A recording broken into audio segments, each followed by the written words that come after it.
I'm pretty confident they just used 3 forklifts to unload me. I'm really confident they just used 3 forklifts to unload me. Impressive. Very impressive. I better check and make sure that they did completely unload me.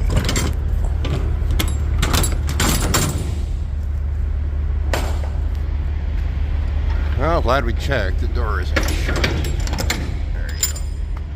Yeah, she's empty.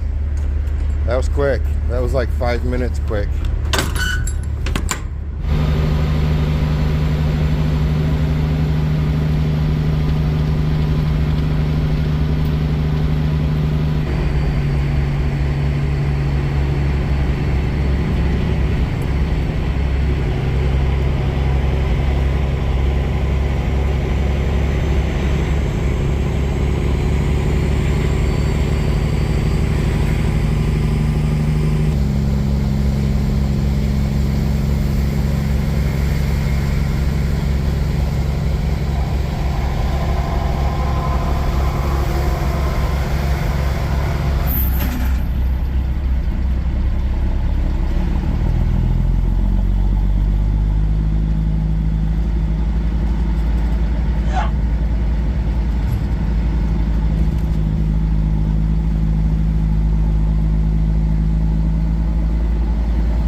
Welcome to St. Joseph, Missouri, or St. Joe, Missouri if you're from around here.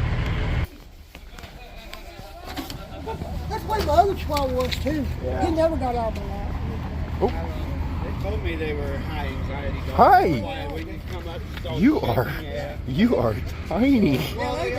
You are very tiny.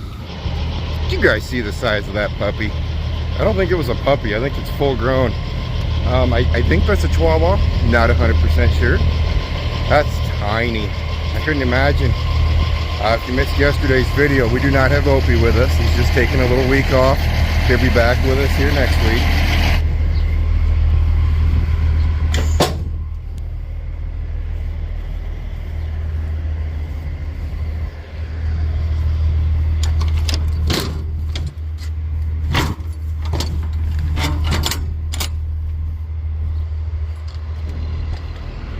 If you have glasses and you're loading this trailer, that's going to be a bear.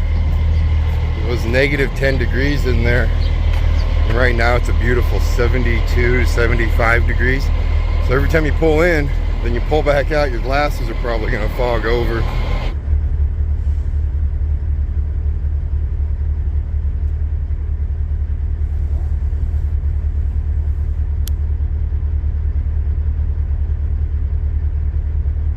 I hope Opie doesn't mind, but I used his bed last night.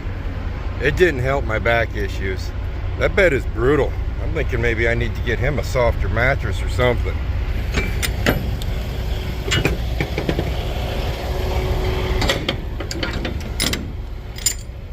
I did not want a light load.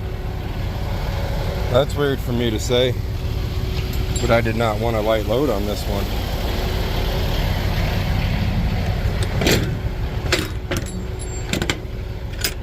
Of course, that's not a mattress back there. That's a couch folded down.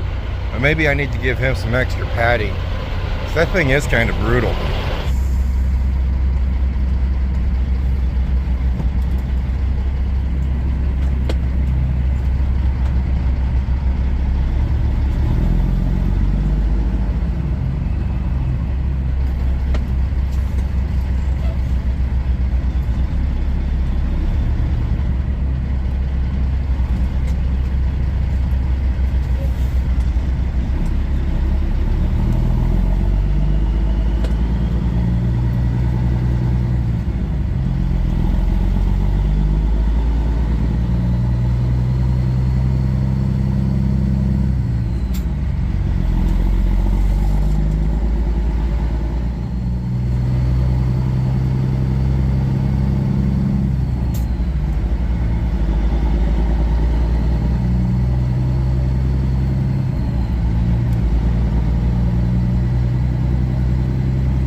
St. Louis up to Sioux City, Iowa is 232 miles. We've conquered 175 of those miles. We have dropped from 72 degrees to it is now 13 degrees outside. I forgot to put my seal on.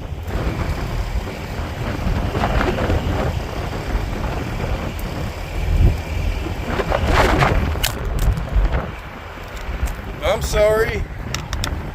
Did I forget to mention it? It's very windy. Ooh, look, my hair's blowing in the wind. Go in the wind.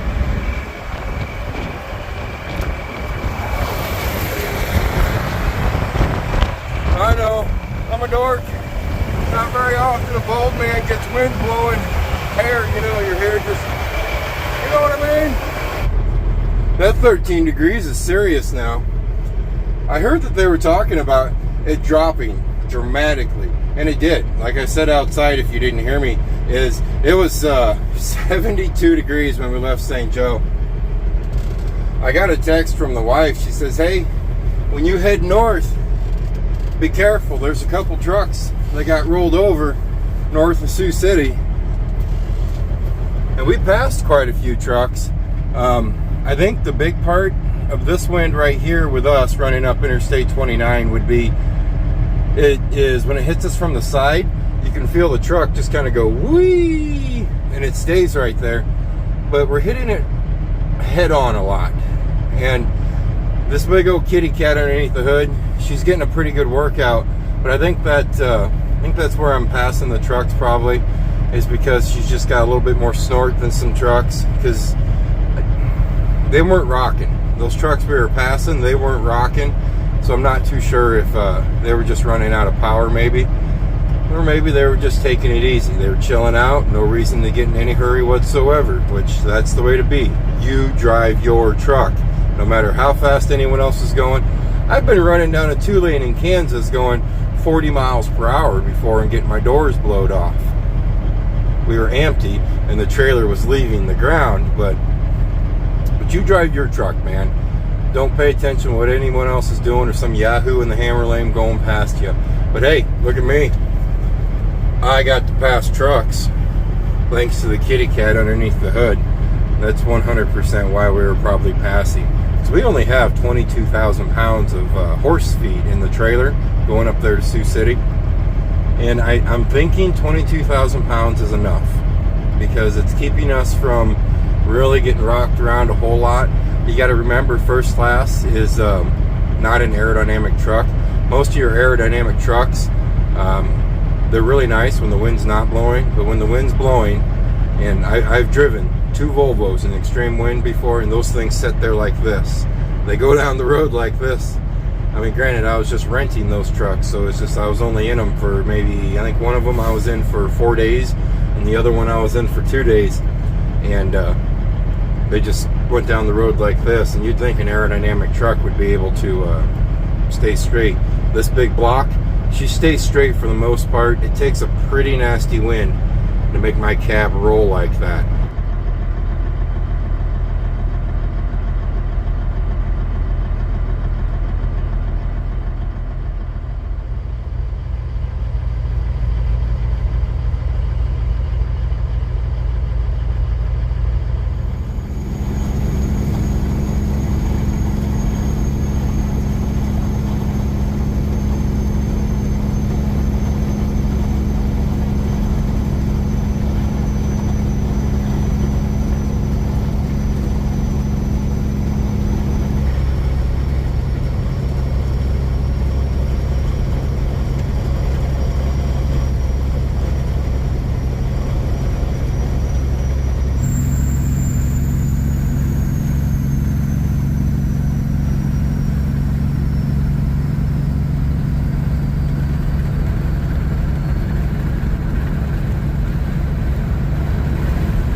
to our next wagon.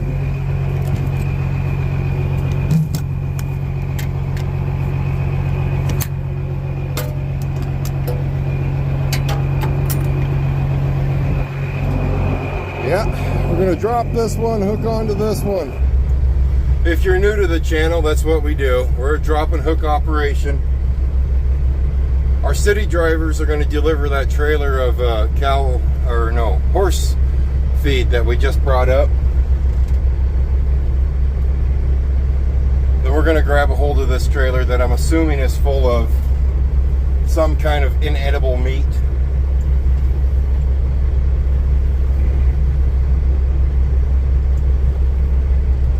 And we're going to take it down to Topeka, Kansas.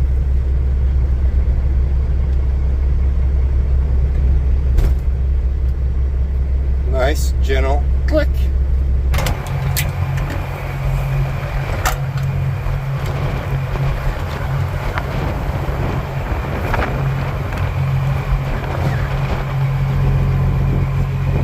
Everything's cold. 43,000 pounds of frozen pork liver is what we have in the trailer that's heading south. Unfortunately, the Reefer's fuel tank is almost out of fuel. That's unfortunate. That's really unfortunate because it is really, really cold. So we're going to swing over here to the frozen fuel barrels and try to get some fuel out of them. I'm pretty sure they have no number one mixed in with them, and understandably so, because, well, winter really never arrived this year, and you'd never expect. Right now it is 79 degrees colder than when we started this video. Back there, you guys seen where we stopped at the rest area. Yes, I took a nap last night. I didn't sleep at all. I just rolled around, and I needed to catch up on a little bit of sleep, so I took a nap. And when I woke up, I had to idle the truck all the way up to about 1200 RPMs just to bring that temperature back up, because it was pegged around that 150 degrees and I wasn't getting much heat out of it. But it's -7 degrees right now, and that is 79 degrees colder than when we started our day at 72. If I did my math right. If I did my math wrong, it should be right. Yeah, I don't know. -7 though. It's kind of brisk. That's what winter usually is in Iowa. But we've gotten pretty darn spoiled this year. And I was really thinking Mother Nature was in a good mood. Her and Father Time, or old man winter, whatever you want to say. I thought they were in their honeymoon phase. I thought they were happy with each other. They must be in a fight.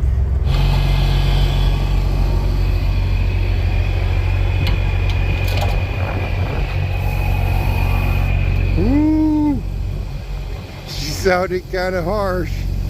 Come on, pump. You can pump it through.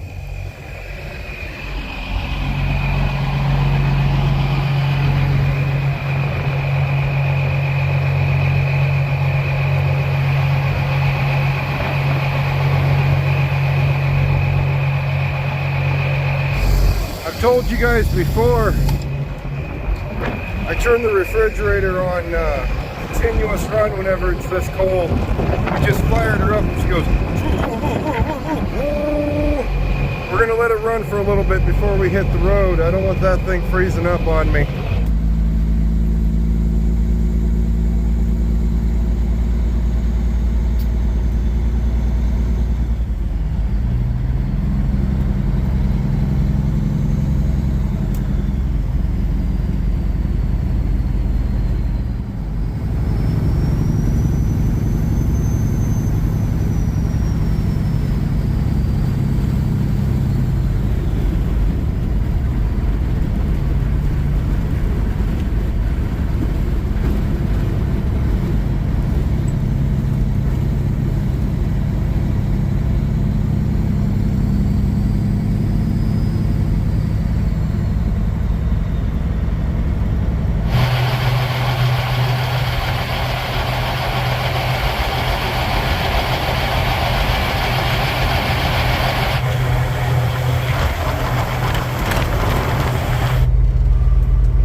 kidding you guys.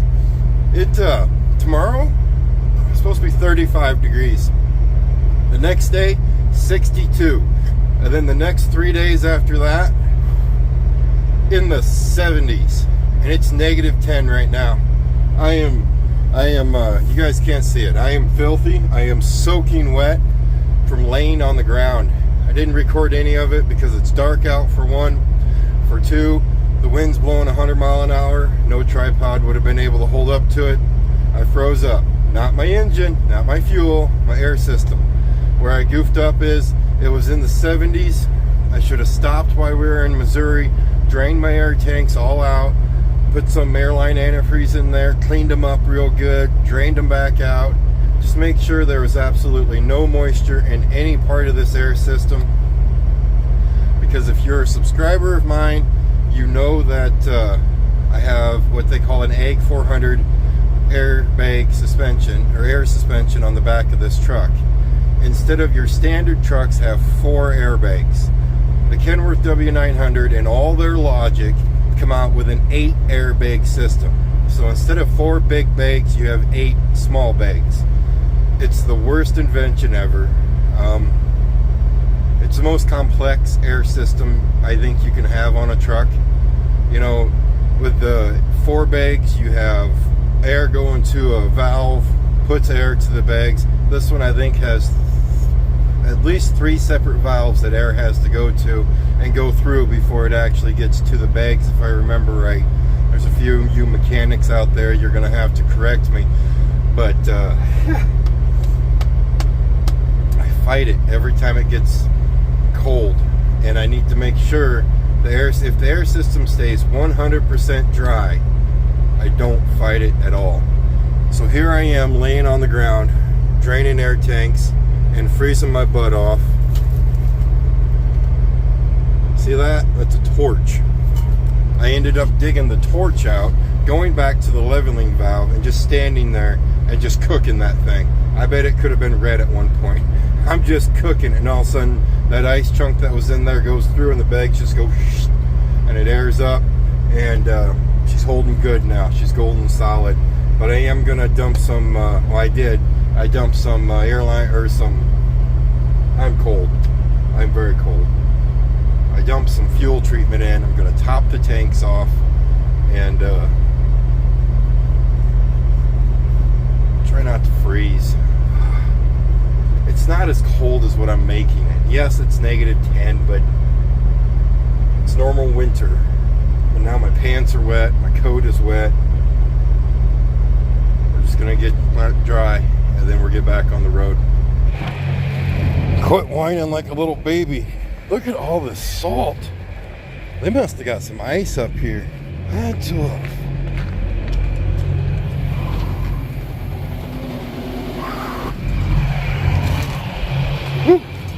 So there's a guy in there, he's got to wait till after midnight to put more fuel on his truck, because a lot of fuel cards only allow you so much fuel per transaction, or per 24 hours. He's used so much fuel because of the wind. We're going to check our mileage right now. It's going to be ugly. It wasn't as ugly as some. 4.2 miles gallon. 4.2 miles per gallon is what we got.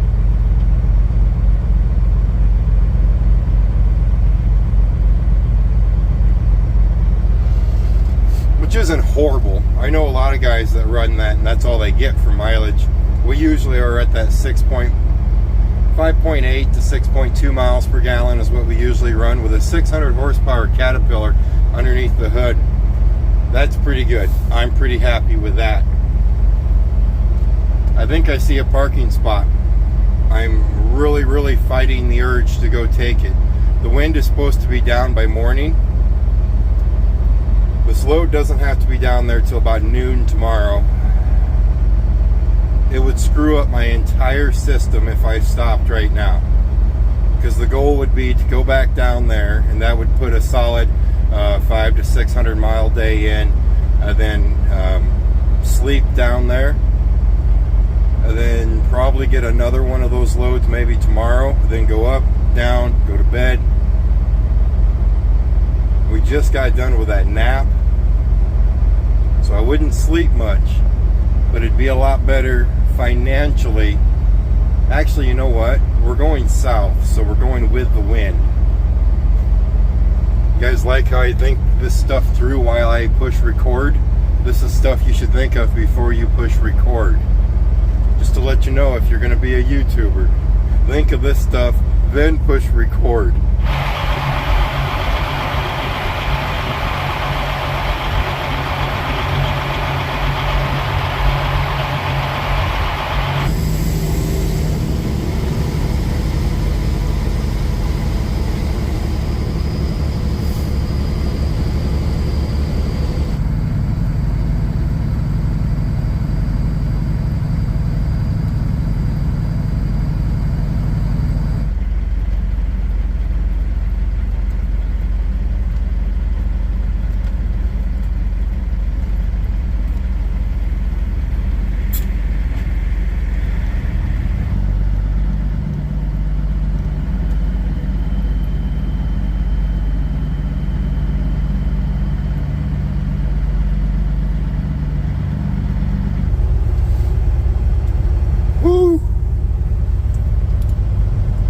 Doing the truck running, that fan is on high, this fan is on high, the reefer's running.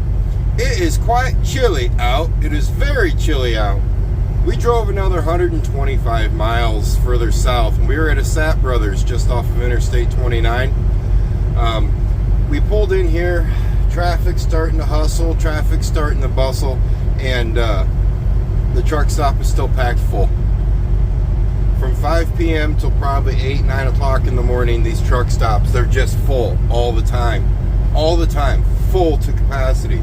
We're in the way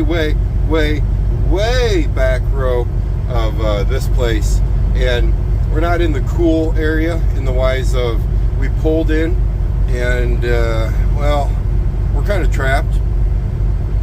I could probably get out with a lot of backing up and not trying not to hit things, but everything behind us is, we're just not in a good spot, let's put it that way. We left our previous spot where we fueled up just because I was parked with my nose straight into the wind, and I wanted to turn it around and nose it in, but then my truck was sitting like this, so I decided against doing that, and I couldn't sleep. So we turned it and burned it down the interstate. We made it to here. I just don't want to truck anymore. It's cold. We're down to -10. The air system is struggling.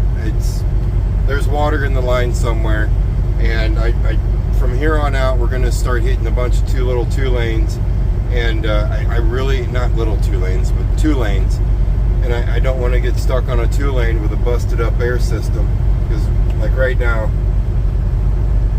I don't know, there's water in there. It's supposed to warm up to 15 to 20 degrees today, which is a 30-degree upwards than what it is right now. So maybe things will work itself out by the time we wake up. Maybe they won't. More shockingly, though, I walked way back to the truck stop to use the restroom. These toilets wash your butt. I'm going to leave you with that. A toilet that washes your butt for you and dries it. You guys stay safe. As always, I'll see you next time.